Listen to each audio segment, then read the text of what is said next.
ഇന്നത്തെ ദിവസത്തിനൊരു പ്രത്യേകത ഉണ്ട്. 32 വർഷങ്ങൾക്ക് മുമ്പ് ഇന്നാണ് നാളെ തീർപ്പ് എന്ന് പറഞ്ഞിട്ടുള്ള വിജയ് ആദ്യമായി നായകനായിട്ട് ഇറങ്ങിയിട്ടുള്ള സിനിമ റിലീസായത്. ആ സിനിമ നിങ്ങൾക്ക് അറിയാലോ, പരാജയം എന്ന് പറഞ്ഞാൽ അങ്ങേറ്റത്ത് പരാജയമായിരുന്നു. അതുമാത്രമല്ല, പരാജയം പോട്ടെ, കാരണം ഇപ്പോൾ ചില സിനിമകൾ ചില ആൾക്കാർക്ക് ഓക്കെ ആയിരിക്കും, ചില ആൾക്കാർക്ക് ഓക്കെ ആയിരിക്കില്ല. പക്ഷേ വിജയ് എന്ന് പറഞ്ഞാൽ ആ ഒരു വിജയ് അഭിനയിച്ച ആ ഇതിൽ ഇപ്പോൾ ചന്ദ്രശേഖരൻ്റെ മകൻ അല്ലെങ്കിൽ വിജയ് എന്ന് പറഞ്ഞിട്ടുള്ള ആ പേഴ്സണലി അത്രയും അറ്റാക്ക് അല്ലെങ്കിൽ അത്രയും കളിയാക്കലുകൾ നേരിട്ടുള്ള ഒരു സമയമായിരുന്നു ഈ ഒരു സിനിമ ഇറങ്ങിയത്. അങ്ങനെ ഇറങ്ങിയ സിനിമയാണ് ഇന്ന് ഇറങ്ങിയത്. അപ്പോൾ 32 വർഷമായി ഇപ്പോൾ ആ സിനിമ റിലീസായിട്ട്. അതായത് വിജയ് 32 വർഷമായി മെയിൻ റോൾസ് അഭിനയിച്ചു തുടങ്ങിയിട്ട്. പുള്ളി അതിനു മുമ്പും ചെറിയ വേഷങ്ങളൊക്കെ ചെയ്തിട്ടുണ്ട്. പക്ഷേ ആ ഒരു സിനിമ ഇറങ്ങിയ ശേഷമാണ് ആളെ പ്രധാനപ്പെട്ട നായകൻ വേഷങ്ങൾ ചെയ്യുന്നത്. പക്ഷേ ആദ്യത്തെ സിനിമ തന്നെ ഗംഭീര പരാജയം, നിങ്ങൾക്കറിയാലോ. അത് സിനിമ പരാജയപ്പെട്ട മാത്രമല്ല, ആളെക്കുറിച്ച് ഏറ്റവും മോശമായ രീതിയിലാണ് അന്നത്തെ മാഗസീൻസിലും അന്നത്തെ ന്യൂസ് പേപ്പറിലൊക്കെ വന്നിട്ടില്ല. വേണമെങ്കിൽ ആൾക്ക് ആ അഭിനയം തന്നെ നിർത്തിപ്പോരണം തോന്നിപ്പോവും. അങ്ങനത്തെ രീതിയിലായിരുന്നു അന്നത്തെ ആൾക്കാർ ആ ഒരു സിനിമ ഇറങ്ങിയതിന് ശേഷം ആളെക്കുറിച്ചും അങ്ങനെ പറഞ്ഞിട്ടുണ്ടായിരുന്നത്. പക്ഷേ അത് കഴിഞ്ഞും ആളെ സംബന്ധിച്ച് നോക്കുകയാണെങ്കിൽ ആൾക്ക് ഒരു വലിയ നടനാവണം, അതായിരുന്നു ആളുടെ പാഷൻ. അതാൾ കണ്ടിന്യൂ ചെയ്ത് പോയി. ആളുടെ ആ ഒരു ജേർണിയിൽ ആളുടെ ആ ഒരു ആക്ടിങ് അല്ലെങ്കിൽ ആളുടെ ഒരു ഡാൻസ് പാട്ടോ എന്തോ അതിനെ ആളായിട്ട് കണക്ട് ചെയ്യാൻ പറ്റിയ കുറേ ആൾക്കാർ ആളുടെ ഫാൻസായിട്ട് മാറി. ഇന്ന് സൗത്തിലെ ഏറ്റവും ഫാൻസ് ഉള്ള നടന്മാരിൽ ഒരാളായിട്ട് വിജയ് മാറി. അത്രയും വലിയൊരു 32 വർഷത്തെ ഒരു കരിയർ. ആ ഒരു ആളുടെ കരിയർ തന്നെ വളരെ ഇൻട്രസ്റ്റിംഗ് ആണ്. കാരണം സ്റ്റാർട്ടിങ് ആയിട്ടുള്ള സിനിമകളെല്ലാം പരാജയം.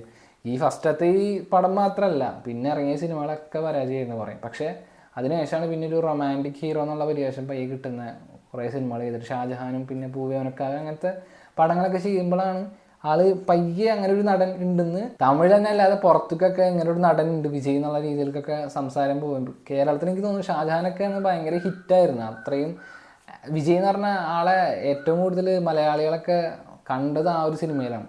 അതിനുശേഷമാണ് പിന്നെ ആളുടെ ഒരു കരിയറിൻ്റെ ഒരു ട്രാക്ക് ചേഞ്ച് എന്ന് വേണമെങ്കിൽ പറയാം. കാരണം ആ റൊമാൻറ്റിക് ഹീറോ എന്നുള്ളത് മാറി പിന്നെ ആക്ഷൻ പടങ്ങൾ ഇതൊക്കെ ചെയ്തു തുടങ്ങി വിജയ് പയ്യെ.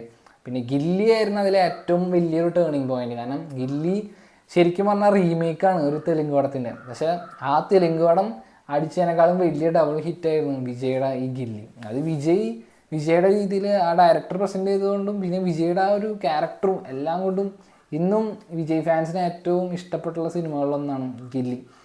ഗില്ലി കഴിഞ്ഞു പിന്നെ വിജയുടെ ഒരു ഗോൾഡൻ എറ എന്നാണെങ്കിൽ പറയാം 2012 ശേഷം. അതിൽ 2012 ഇറങ്ങിയ തുപ്പാക്കി, പിന്നെ കത്തി, തെരി, മെർസൽ, പിന്നെ മാസ്റ്റർ, ലിയോ.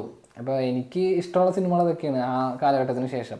അതിന് ശേഷം ചില സിനിമകളൊക്കെ മോശം സിനിമകൾ ഉണ്ടായിട്ടുണ്ട്. ഭൈരവ, പിന്നെ വാരിസ്, ഗോട്ടൊന്നും എനിക്ക് ഇഷ്ടമായിട്ടില്ല.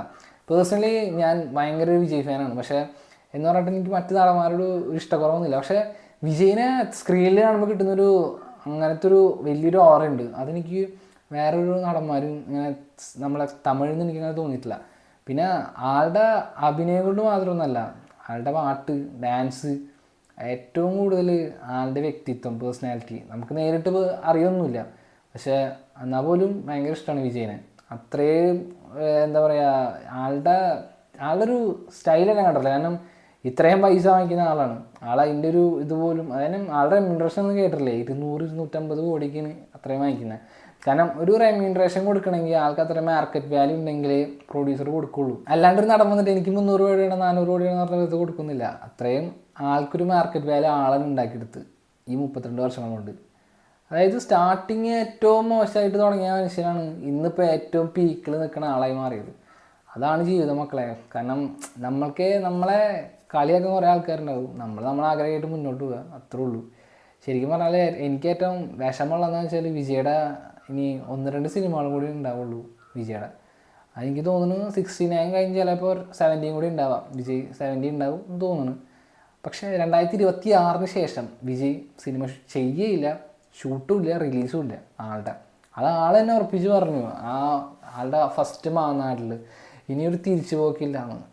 ശരിക്കും വിജയ് സിനിമകൾ എന്ന് പറഞ്ഞാൽ അതൊരു ആ ഒരു ഇൻഡസ്ട്രിയുടെ തന്നെ വലിയൊരു എന്താ പറയുക, അവർക്ക് ഒരു വലിയ ട്രീറ്റ് കിട്ടുന്ന പോലെയാണ്. കാരണം അത്രയും ആൾക്കാർ സിനിമ നിങ്ങൾക്കറിയാമല്ലോ, ഒരു നടൻ, നായികയും ഡയറക്ടറും പ്രൊഡ്യൂസറും മാത്രമല്ല, കുറേ ആൾക്കാർ ജോലി ചെയ്യുന്നൊരു മേഖലയാണ് സിനിമ. അതും ഒരു സിനിമയുടെ സ്കെയിൽ മാറുമ്പോൾ അത്രയും ആൾക്കാർ അതിൽ വർക്ക് ചെയ്യണം. അപ്പോൾ അത്രയും ആൾക്കാർക്ക് ഒരു ഉപജീവനം ഉണ്ടാക്കി കൊടുത്തൊരു മനുഷ്യനാണ് വിജയ്. കാരണം വിജയ് സിനിമകൾ എന്ന് പറഞ്ഞിട്ടുണ്ടെങ്കിൽ തന്നെ ഉണ്ടല്ലോ, ഇപ്പോൾ ലിയോനൊക്കെ എത്രയോ വലിയ ആർട്ടിസ്റ്റുകൾ ഇതൊക്കെ എത്ര ആൾക്കാരൊക്കെ അഭിനയിച്ചത്. അങ്ങനെയുള്ള ഒരു ഇൻഡസ്ട്രീനെ തന്നെ ഇങ്ങനെ താങ്ങി നിർത്തിയിരുന്ന കുറച്ച് ആൾക്കാരിലും ഒരാളായിരുന്നു വിജയ്. കാരണം അത്രയും ബോക്സ് ഓഫീസിൽ, അതായത് ഒരു വിജയ് പടം കിട്ടാനായിട്ട് പ്രൊഡ്യൂസർമാർ ക്യൂ ആണ്. അങ്ങനെയാണ്. കാരണം വല്ലാത്തൊരു ആളെ ഏത് പടം ഇറങ്ങിയിട്ടുണ്ടെങ്കിലും ഫാൻസ് പോയി കാണും. അതിന് ഒരു മുടക്കുമുതൽ തിരിച്ചു കിട്ടുന്ന ഏത് പ്രൊഡ്യൂസർമാർക്കും അറിയാം. അതുകൊണ്ടാണ് ഇത്രയും പ്രൊഡ്യൂസർമാർ ഇന്നോരോ പടത്തിന് വേണ്ടിയിട്ട് വെയിറ്റ് ചെയ്ത് നിൽക്കുന്നത്. ഇനിയിപ്പോൾ എന്തായാലും 2 പടം കൂടി ഉള്ളൂ. അതൊരു വലിയ വിഷമമാണ്. എന്തായാലും വല്ലാത്തൊരു കരിയറായിരുന്നു. ഞാൻ ആദ്യമായിട്ട് വിജയുടെ സിനിമ കാണുന്നത് വേട്ടക്കാരനാണ് ടി വിയിൽ.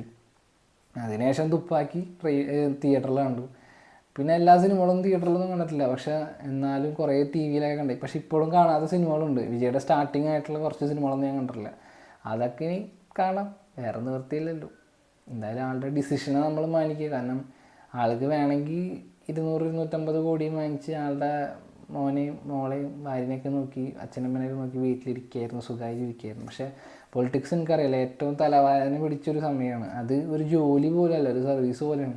ഫുൾ ടൈം അതിൽ തന്നെ ആയിരിക്കണം. ഉറക്കം പോലും ചിലപ്പോൾ കിട്ടില്ല. കാരണം അങ്ങനത്തെ ഒരു ഫീൽഡാണ്. അതിൽക്കാണ് വിജയ് ഇങ്ങനെ എന്താ പറയുക, ഒരു കംഫർട്ടായിട്ടുള്ള ഒരു ലെവലിൽ സിനിമ ഉണ്ടായിട്ട് പോലും അത് ബ്രേക്ക് ചെയ്ത് ആളുടെ കരിയറിലെ ആളെന്നെ പറഞ്ഞ ഡയലോഗ് കറക്റ്റാണ്. കാരണം ആളുടെ കരിയറിന് ഉച്ചത്തിലാണ് ആൾ നിർത്തി പോകണം.